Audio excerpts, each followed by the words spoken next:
Hi hello வணக்கம். இன்னைக்கு பெங்களூர் கத்திரிக்காய் போட்டு மோர் குழம்பு சமையல் வாங்க செய்வோம்.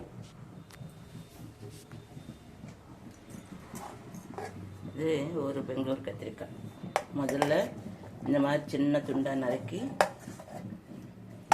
குக்கரில் போட்டு கொஞ்சமாக தண்ணி விட்டு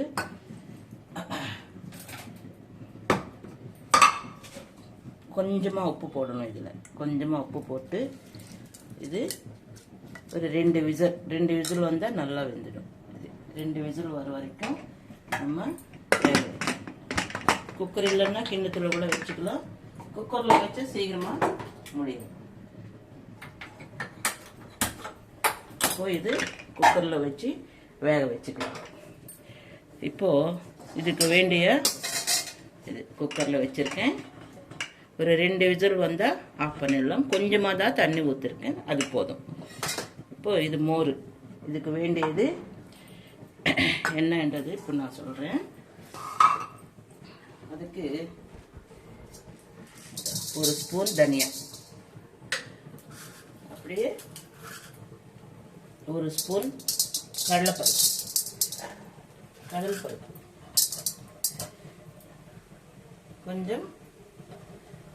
கொஞ்சோண்டு ஜீரகம், 4 வெந்தயம்லாம் நிறைய போடாதுங்க, கசக்கும். 2 போட்டால் போதும்.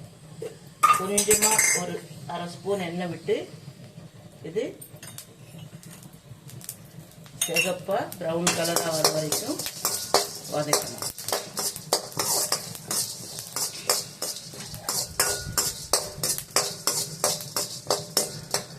இப்போ இது காரத்துக்கு நம்ம பச்சை மிளகாய் போடலாம், இல்லைன்னா காஞ்ச மிளகாய் போடலாம். நான் இன்னைக்கு பச்சை மிளகாய் போட்டு செய்கிறேன். பச்சை மிளகாய் பிடிக்காதவங்க காஞ்ச மிளகாய் போட்டுக்கலாம். இது காரத்துக்கு ஏற்ற, உங்களுக்கு காரம் கொஞ்சம் ஜாஸ்தின்னா இன்னொரு மிளகாய் போட்டுக்கலாம். நான் 3 மிளகாய் தான் போட்டிருக்கேன். இது கொஞ்சோண்டு இஞ்சி போட்டால் பெருங்காயம் தேவைப்படாது, இஞ்சி மட்டும் போதும். இது இந்த மாதிரி ப்ரௌன் கலராக வர வரைக்கும் வறுக்கணும்.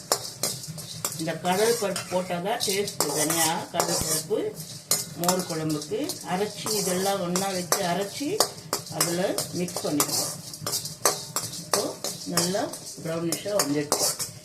இப்போ நம்ம காஞ்ச மிளகாய், பச்சை மிளகாய் போட்டுடலாம்.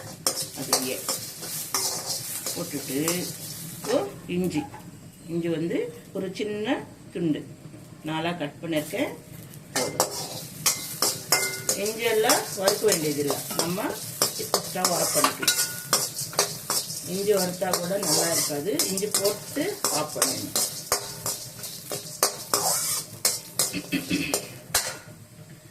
இப்போ அதுக்கு இது மிக்சியை அரைக்கும்போது கொஞ்சம் பச்சை கடுகு போடணும். கடுகு போட்டால் தான் டேஸ்ட்டு நல்லா இருக்கும். கொஞ்சமாக போட்டிருக்கேன், போதும். பச்சை கடுகு போட்டு இதெல்லாம் ஒன்றா போட்டு மிக்சியில் போட்டு நல்லா அரைச்சிக்கணும்.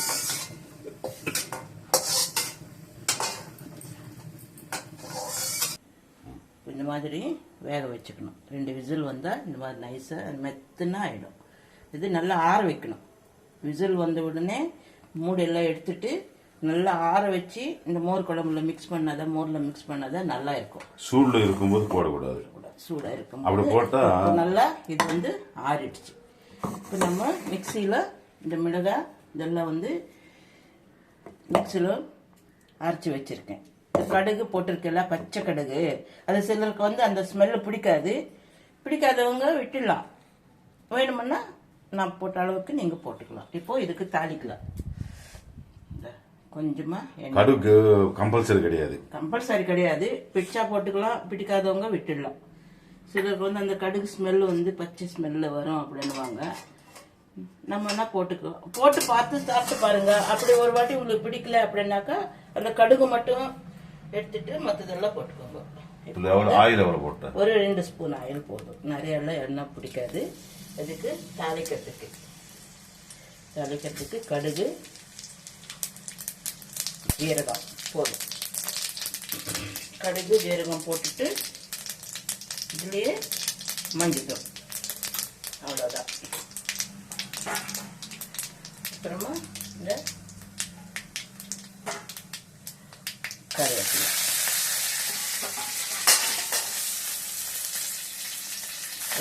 போட்டு இப்போ எல்லாம் ஒன்றா மிக்ஸ் பண்ணிக்கணும், அவ்வளோதான். இதில் கொஞ்சமாக தானே உப்பு போட்டிருக்கேன், அதனால் வந்து இதில் கொஞ்சம் நம்ம சால்ட்டு சேர்த்துக்கலாம், கொஞ்சமாக சால்ட்டு. ஏன்னா இதில் கொஞ்சம் உப்பு போட்டிருக்கிறோம், மோரில் ஒரே மட்டையாக உப்பு போட்டோம்னா இது உப்பு ஆகிடும், காய் நல்லா டேஸ்ட் இருக்காது. அதனால கொஞ்சமாக உப்பு போட்டு வேக வைக்கணும். அதுக்கப்புறமா இந்த தயிரில் வந்து நம்ம மிக்ஸ் பண்ணிக்கணும் கொஞ்சம் சால்ட்டு. இப்போது இது கூட வந்து இதில் போட்டு மிக்ஸ் பண்ணிக்கலாம் மசாலா. இது பச்சை மிளகாய்க்கு பதிலாக நீங்கள் காஞ்ச மிளகாய் போட்டுக்கலாம். கடுகு வேண்டான்னா மற்றதெல்லாம் வறுத்து இந்த மாதிரி மிக்ஸ் பண்ணிவிட்டு இப்போ இந்த காயெல்லாம் வந்து இதில் நீங்கள் மிக்ஸ் பண்ணிக்கலாம். ஆனால் நல்லா ஆற வச்சு மிக்ஸ் பண்ணணும். பார்த்தீங்களா, இதுதான் மோர் குழம்பு. இப்போ இது தாளிச்சிருக்கிறோம் இல்லையா, இதில் இது போட்டு அடுப்பில் வச்சு இது சூடெல்லாம் பண்ணக்கூடாது. மோர் அடுப்பில் வச்சோம்னா தெரிச்சு போயிடும், நல்லா இருக்காது. இதுதான் மோர் குழம்பு. லாஸ்ட்டில் கொத்தமல்லி அதில் கொஞ்சம் அப்படி போட்டுக்கணும்.